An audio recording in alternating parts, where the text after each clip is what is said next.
In Illustrator's newest update, version 30.7, the engineers chose to update the oldest function. The update happened last week, which was the end of July, and the blend function, which is the oldest special effect that Illustrator has, which has been introduced in 1988, it got some new options. So these are pretty important. Let's check them out. For that, I'm first going to create another version of this, which is just larger and also yellow, so that we can have some interpolating. And let's check this out. The first thing is blend is now a panel.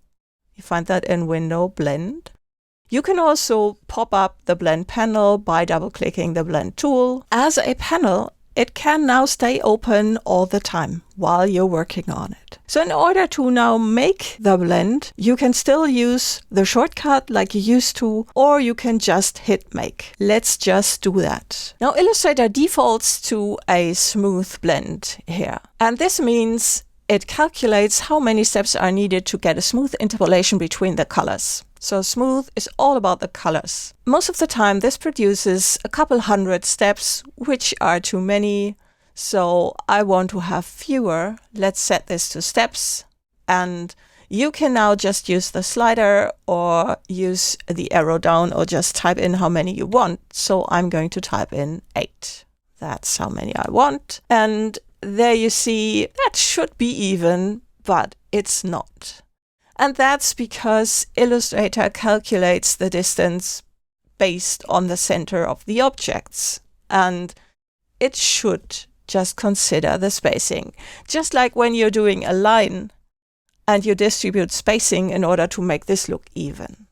But that doesn't happen in a blend. In order to get around this, what you can now use are these options. Usually they are hidden like this, and you can click on that little triangle, and there we have options, easing. So what does this do?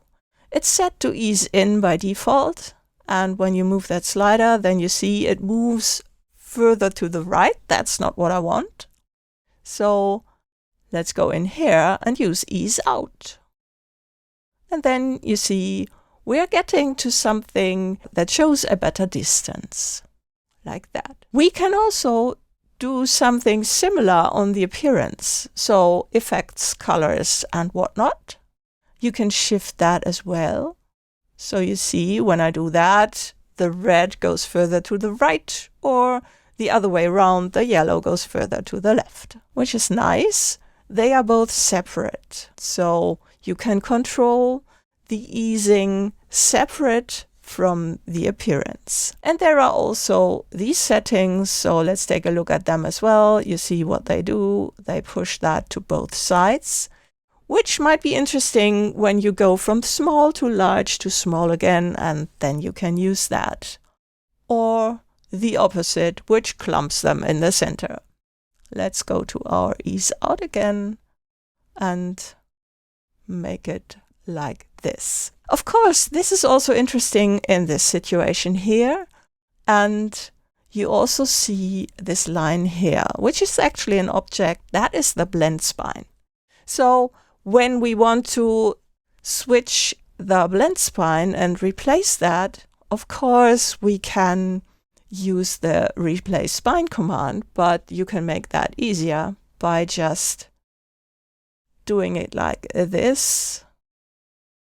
And then selecting this open path and applying no stroke, no fill. Then you select all of these and make. And you see it's happening automatically.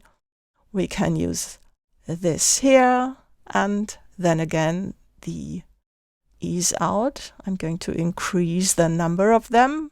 So that's what's happening here, and we can use that again. Let's take a look at this situation. When I'm going to select these two and blend them like this, then you see easing is not active. That is because when I go into outline view, then you see here we've got this blend spine. Here we've got the custom blend spine, and there is no blend spine. So there are a couple of situations in which Illustrator does not create any blend spine, which is happening here because the two objects are enclosed. and then it doesn't create a blend spine, and then you do not have the easing options. That's what you need to know about the new blend panel in order to start working with it and using it in your creations. And for all of you who are still watching this video, you might be interested in this other video where I'm explaining how you can improve the interpolation of difficult objects.